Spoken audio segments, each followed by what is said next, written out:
Alright, folks, looks like we're stable again. We are back on to finish this show off today. Should be a good one. I'm looking forward to this. Gosu User versus Neeb. Such a difficult one to call. You know, it's kind of one of those interesting ones where I really feel like it should be easy to call for Gosu User, but Neeb just has such high variance performance. Yeah. And you'd think that would be bad. You know, lack of consistency is generally a bad thing, but in this case, it's turning out to just make the match be really unpredictable for everybody, I think. I mean, hell, even Neeb doesn't seem to know whether he's winning or not, so I don't know, man. It's impossible to call. I think we'll just sit back, relax, and enjoy the ride.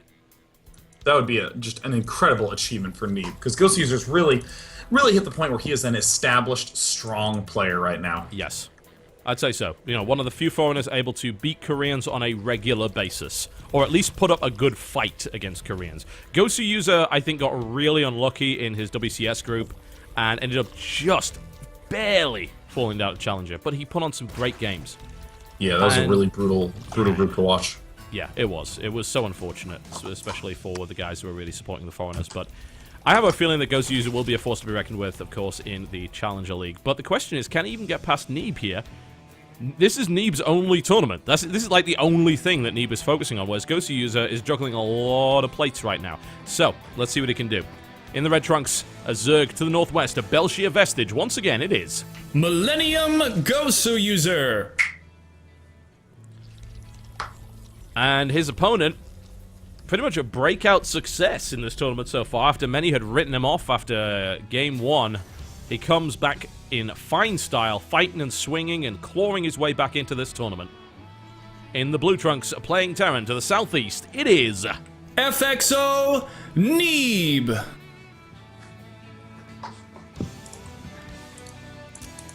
Alright, we're going to see the same style here from Neeb. Maybe we will, maybe we won't. No gas down yet, so it seems pretty likely, unless, of course, it's going to take that gas on 15. We'll probably just see that gasless expansion here against Gosu User.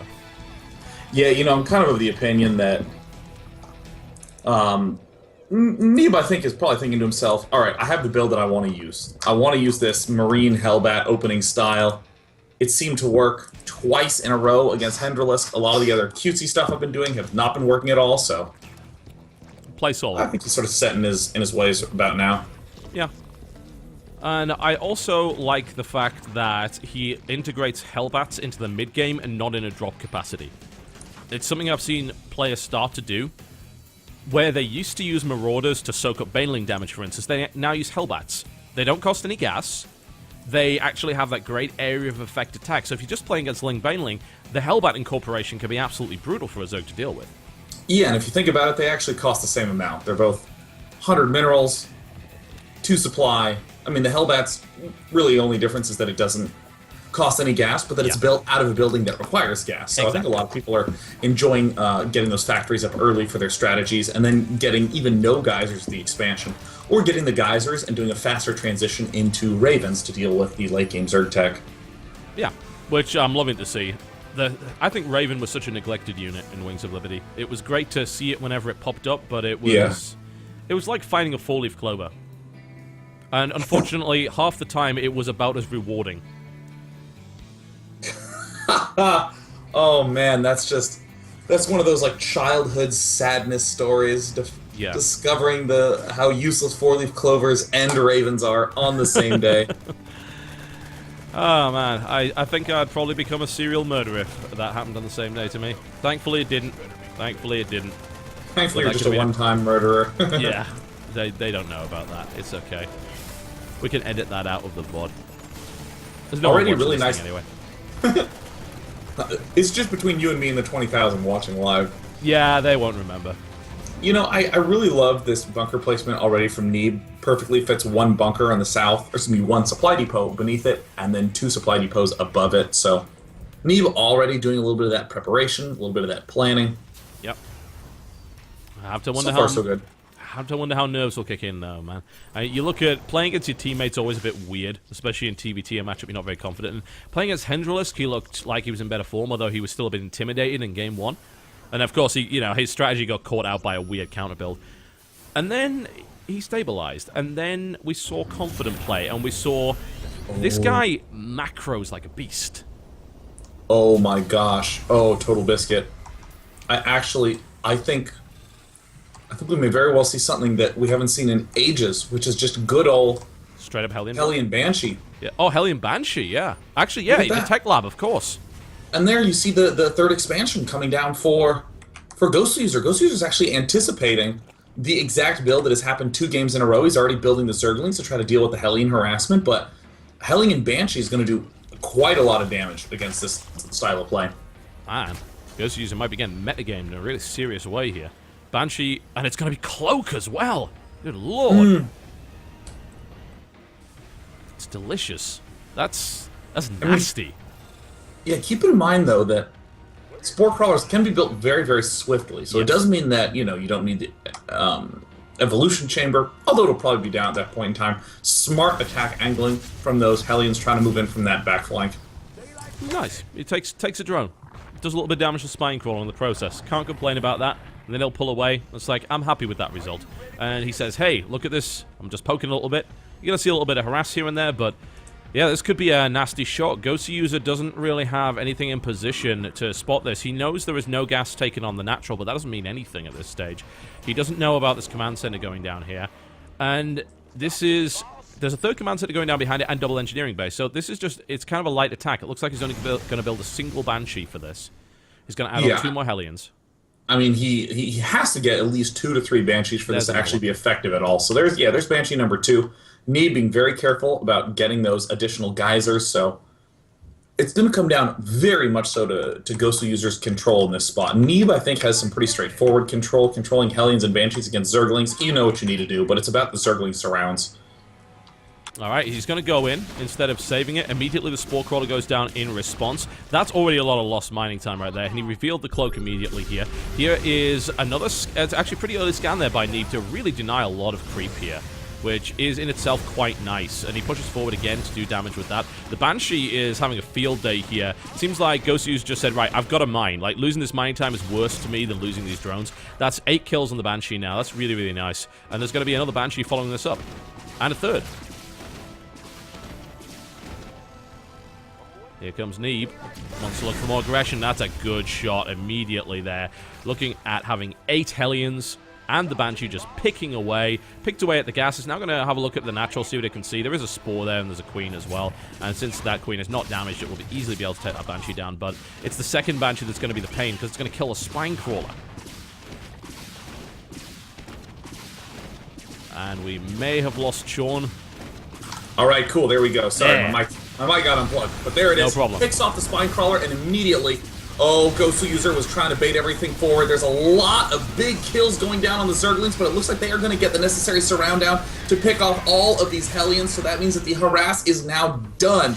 No more damage to be dealt, and there's now 56 drones to 56 SCVs. So, I mean, Neeb is not in bad shape, but he does need to get a lot of additional barracks up to huge overrun the front.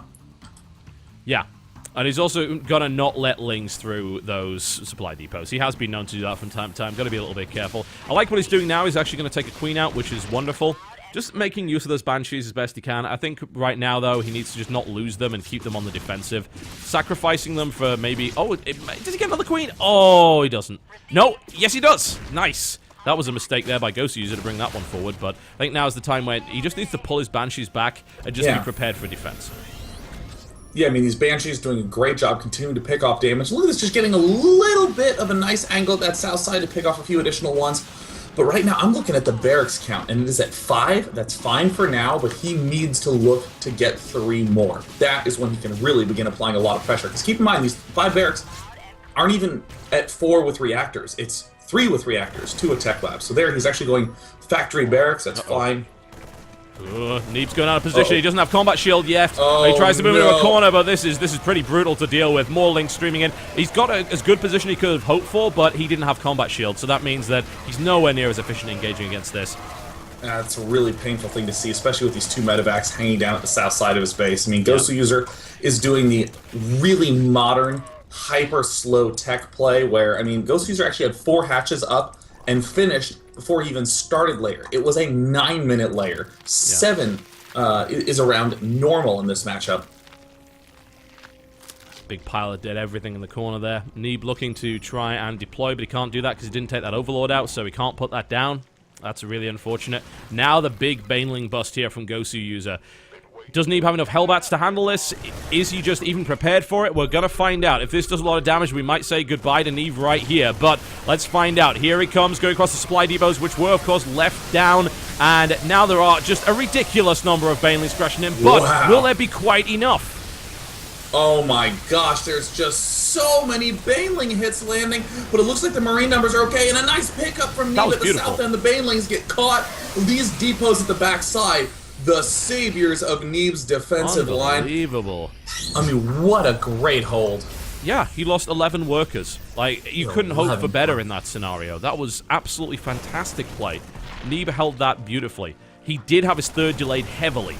Now that can be deployed, but of course, the aggression continues to come in. Gosu User's cranking him out. He's about to have 2-2. It will actually be about equal to his opponent, so that's fine. I want to see more Hellbats from Neeb right now. He's only got 4, he needs more. He has that factory in the back of his base. He needs to get that reactor add-on on there. Very close game, and this is... Neeb doesn't know whether he wants to engage or retreat from that. Finally decides on the retreat. Needs to start getting the positioning up now. Yeah, he needs to be prepared for this. The bunker is down this time, so this second follow-up's going to be nasty. There's still 32 Banelings coming in.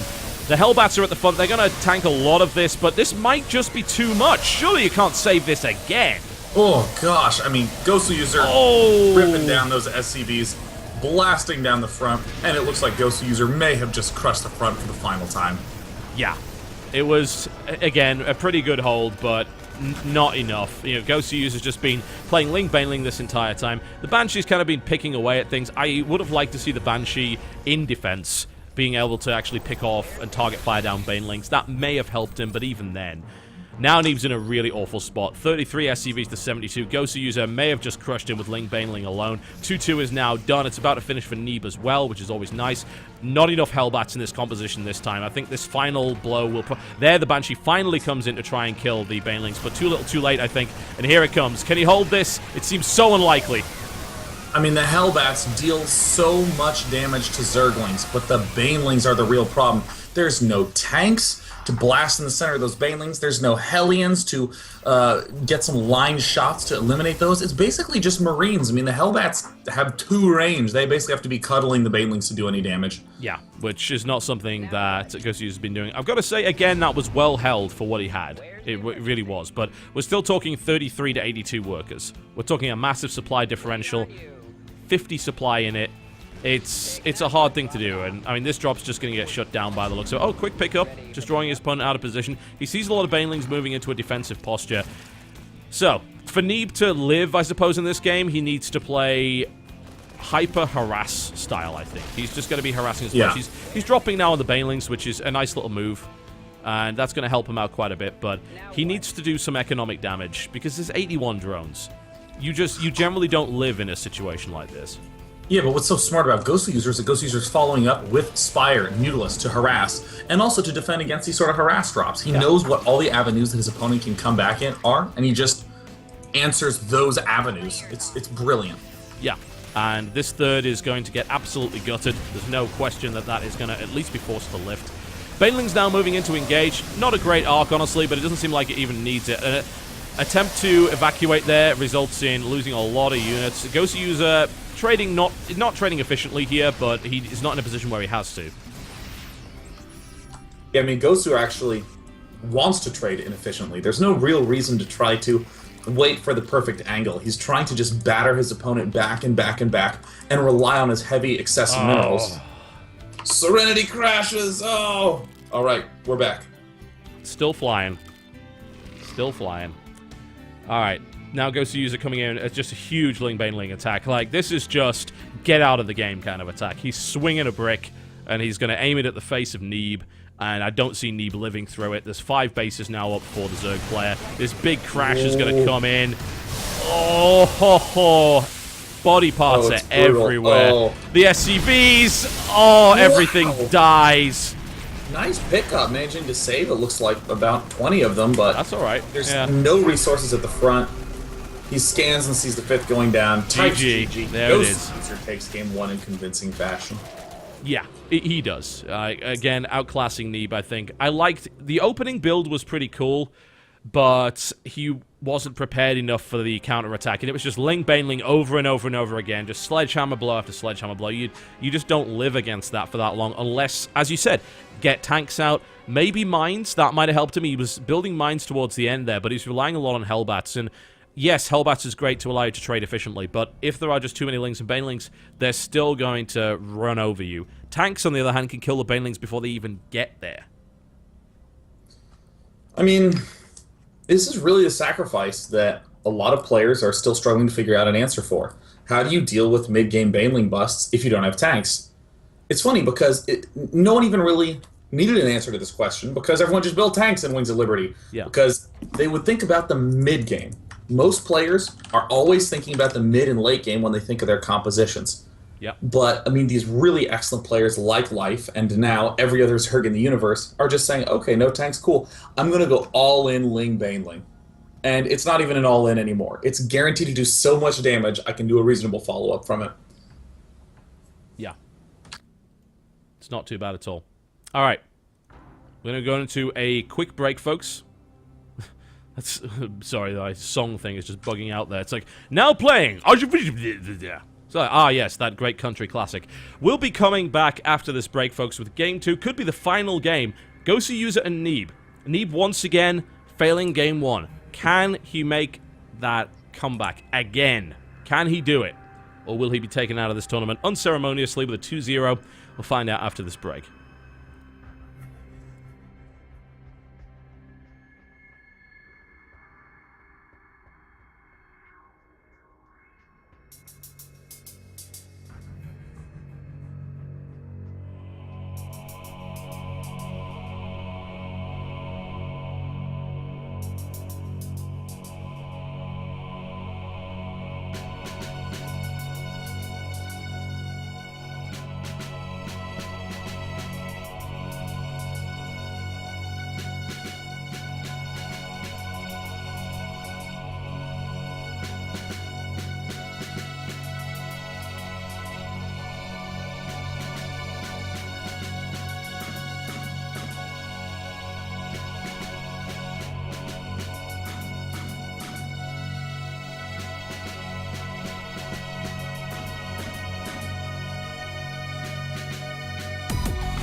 Alright, ladies and gentlemen, we are back once again. We apologize for all the downtime today. It's as a result of people crashing out of the lobby and also crashing out of loading the map.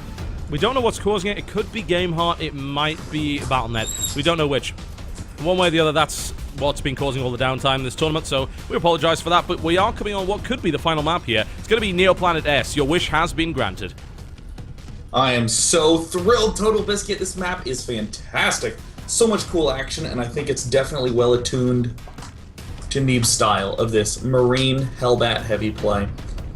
I think so.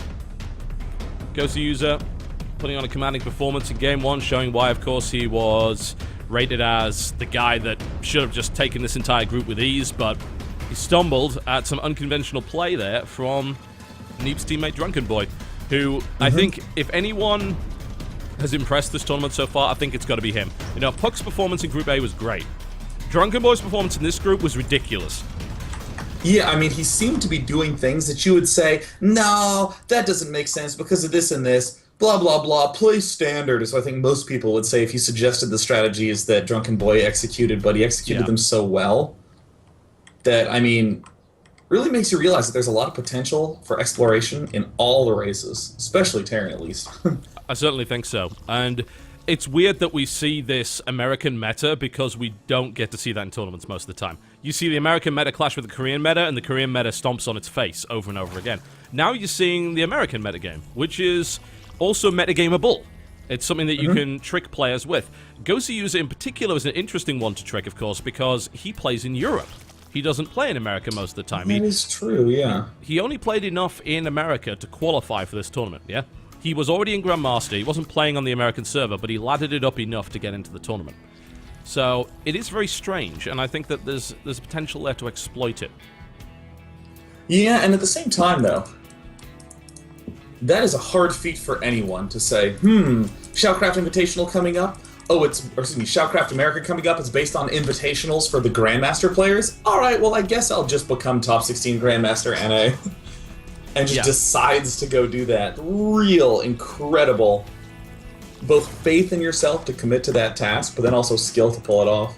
Yeah, and we know that there's plenty of players that didn't. Plenty of players that got really, really close. Players like Nooney. Idra. Idra was top 16 for the vast majority of the qualification period and fell out in the final day. In a pretty big way as well. He plunged to about rank 31 in the ladder. It was pretty rough. So, yeah.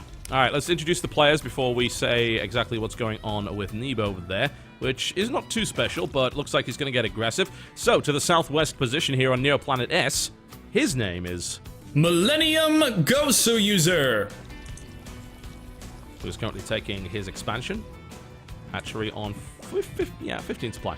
Nothing out of the ordinary there. Versus his opponent, who is taking gas, so we may very well see Hellbats be built. It could happen. His name is FXO Neeb.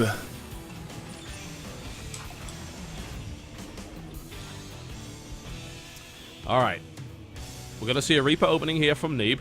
Nice and standard. He may just be doing the really standard opening, getting that gas on 12, getting the Reaper out at just the right time, and then transitioning through to the reactor on the barracks, then into his expansion, and then just going from there. Because you can do pretty much anything from that position, but we'll see. You know, I would have to say, though, I don't know exactly why Neeb would steer so far away from the build that brought him a lot of success. Because I can completely foresee him saying, well, you know, I know Marine Hellbat is the style I want to go for, but I'm not going to do Hellion Banshee opening. I'm going to go for the Hellion Medevac drop.